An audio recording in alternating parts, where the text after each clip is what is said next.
Welcome everybody to the course, and welcome to my brief overview on writing the college paper. I know you know that we'll write a few papers in this course, and I know for many of us it's been a while since we've written the college paper. So I wanted to give you a few tips, tricks, and hints as we move into the course, move into writing that college paper. Let me start with this. Why do we emphasize as an institution, but why do I specifically stress proper writing? Professional writing, this is not purely, I suggest you, purely in an academic sense.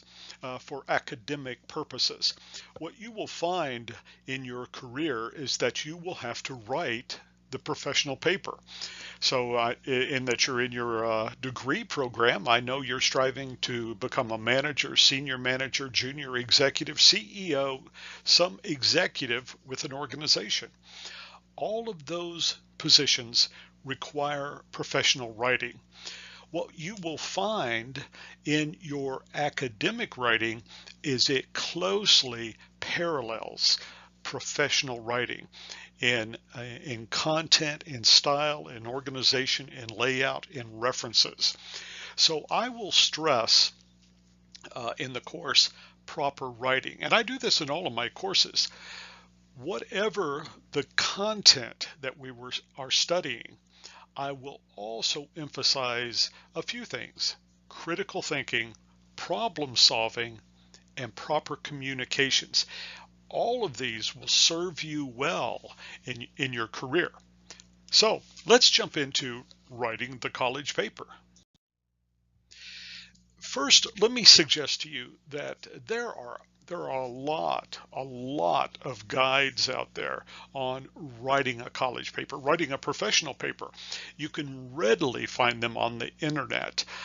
One that I frequently use in all courses is the one you'll see on your screen on the right side, the Purdue Writing Lab.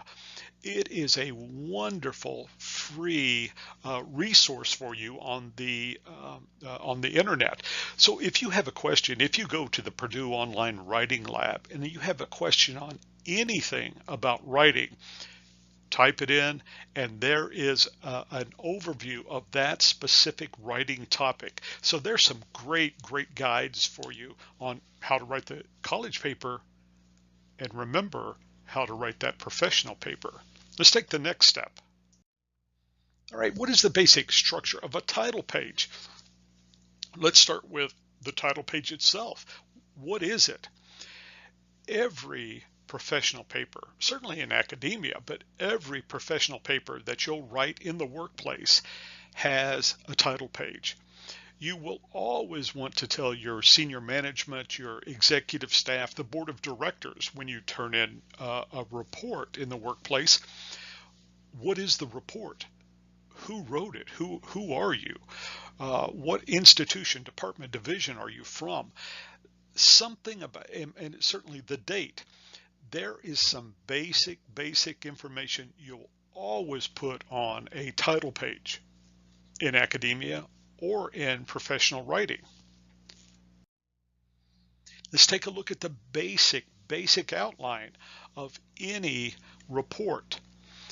Every report, again, academia or the professional workplace report, has an introduction, the body of the paper, and a conclusion. You know, when I teach this in class, I frequently refer back to the old sales adage. In sales, you tell them what you're going to tell them, tell them what you told them. That's an introduction, a body, and a conclusion. In the college paper or your professional paper, you will always lead in with an introduction. The introduction, again, you can always look this up, and I highly recommend you look it up online, how to write a robust, powerful, effective introduction. But basically, it's a snapshot of what the paper is about, what the problem, the thesis that you're addressing, and how you'll address it. in the introduction, you will usually specify the key sections of your paper, how you'll address that thesis statement. Then in the body of the paper, what do you have? Basically, sections that cover each one of those elements that you introduced in the introduction. So you tell them, the conclusion. Back to the old sales adage. I tell them what I'm going to tell them. I tell them what I told them. Your conclusion will sum up, crystallize, make very, very clear the argument, the logic argument that you just laid out in your paper. So that conclusion is critical for your reader, that it sums up, pulls back together everything that you presented in your paper. All right, let's take the next step. The basic outline of your paper is this. Let's say in your introduction you have a thesis statement. The thesis statement is basically a short statement that says, this is my key point, my main belief that I want to present to you. Then under that, you have specific elements of evidence. How do you prove what your thesis is? And then again, you conclude with this. You conclude by summarizing all of your key points. It's making your argument very short, very concise, very crystal and very clear. Now, interestingly enough, this is the basic structure of a college paper. It is also the basic structure of your paragraph. Every paragraph should open with some sort of a statement, a thesis statement. What are you presenting in that paragraph? Then your paragraph literally builds out, supports what that key statement is. And then how do you get out of the paragraph and introduce the next one? Your concluding remarks. So the paper and the paragraph have a very, very similar structure to them. All right, let's take a look at a very basic logic argument. And you'll probably want to look this up too. In your academic paper, we are moving from opinion-based arguments to evidence-based arguments. So in a logic argument, what we commonly hear in real life, in conversations, opinion. Well, because I think so, because I've always thought that. That's pure opinion and has no support.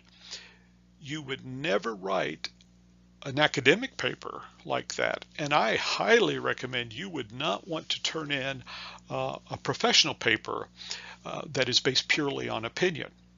Quick example. Can you imagine submitting your recommendations for building a new plant in Nebraska to your board, and your only logic argument is, well, I don't know, I think it's a good idea? They will not buy it. You have to have support. Now look at the basic logic argument. In any logic argument, you always make some sort of a claim. In my example, hey, all children should drink milk. Okay, why? This is where you start to introduce specific types of evidence. As an example, that foundational grounds. Well, my grandmother has always said this. Well, so what? What does your grandmother know? Think about this. If you say, well, it is actually a big deal because my grandmother always referenced the AMA's report in 1964 about why it's so important. All right, that's how you make a logic argument. So imagine if you said, well, I think we should build that plant in Nebraska. Well, what would be the natural question that comes up? Well, why? Why would we build it in Nebraska? Then you can start to deliver your evidence that supports your claim you should build a plant in Nebraska. All of your papers in academia and your professional papers should have a basic logic structure like this. Never, never rely totally on opinion. Bring in experts, bring in resources to support your ideas, your positions. All right, everybody, that's basically it. The keys here for you are: our academic writing is really a prelude, a practice for the professional paper that you'll write in the workplace. So you'll want to be very serious about your writing. Where can you get advice? Where can you get help? The internet is filled with sources. You can look it up. But basically, every professional paper has a title page, page numbers, section headings, references, and they all present a very clear logic argument. Well, everybody, I hope this helps. I look forward to reading your papers, and if I don't talk to you before, I'll see you online.